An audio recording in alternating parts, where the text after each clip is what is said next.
சென்னை மாநகராட்சியில் தொழில் வரியினை 35 விழுக்காடு உயர்த்தவும், அம்மா உணவகங்களுக்கு 7 கோடி ரூபாயில் பொருட்கள் மற்றும் உபகரணங்கள் வாங்கவும் சென்னை மாநகராட்சி கூட்டத்தில் தீர்மானம் நிறைவேற்றப்பட்டுள்ளது. சென்னை மாநகராட்சி மாமன்ற கூட்டத்தில் தொழில் வரியினை 35 விழுக்காடு உயர்த்த தீர்மானம் நிறைவேற்றப்பட்டுள்ளது. தமிழ்நாடு நகர்ப்புற உள்ளாட்சி அமைப்பு சட்டம் மற்றும் தமிழ்நாடு நகர்ப்புற உள்ளாட்சி அமைப்புகள் விதிகள் 2023 ஆகியவற்றின்படி 5 ஆண்டுகளுக்கு ஒருமுறை தொழில் வரி விகிதங்களை திருத்தி அமைக்கலாம்.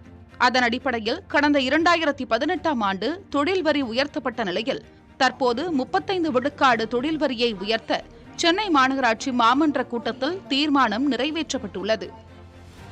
அதன்படி மாதம் 21,000 ரூபாய் முதல் 30,000 வரை வருமானம் உள்ள நபர்களுக்கு ஒரு மாத வரி 135 ரூபாயிலிருந்து 180 ரூபாயாக உயரும்.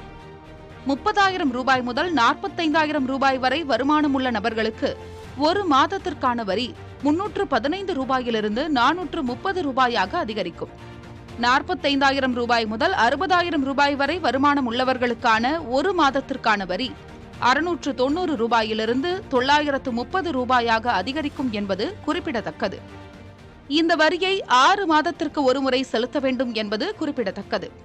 மேலும் தமிழ்நாடு முழுவதும் ஒரே சீராக தொழில் வரி நிர்ணயம் செய்ய அரசுக்கு முன்மொழிவினை அனுப்பவும் மாநகராட்சி மாமன்ற கூட்டத்தில் தீர்மானம் நிறைவேற்றப்பட்டுள்ளது.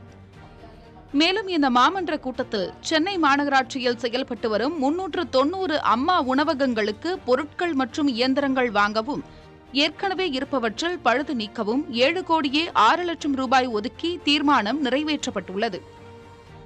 அம்மா உணவகங்களில் 23,848 பாத்திரம் மற்றும் இயந்திரங்கள் பயன்படுத்த முடியாத நிலையில் உள்ளதை அடுத்து இந்த நடவடிக்கை மேற்கொள்ளப்பட்டுள்ளது.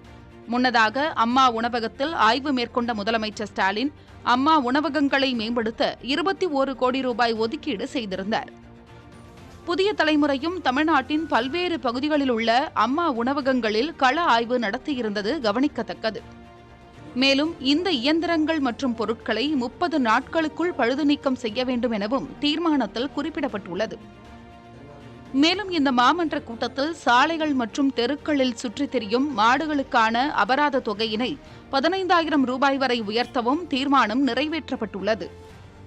சாலைகளில் தெருக்களில் மாடு முதல் முறையாக பிடிக்கப்பட்டால் அதன் உரிமையாளருக்கு 10,000 ரூபாயும், இரண்டாவது முறையாக பிடிக்கப்பட்டால் 15,000 ரூபாயும் அபராதம் விதிக்கப்பட உள்ளது.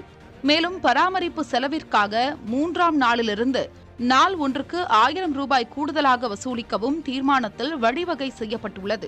கடந்த ஜனவரி மாதம் முதல் தற்போது வரை மொத்தம் 1,425 மாடுகள் பிடிக்கப்பட்டு 59,08,000 ரூபாய் அபராதம் விதிக்கப்பட்டுள்ளதாகவும் கூறப்பட்டுள்ளது.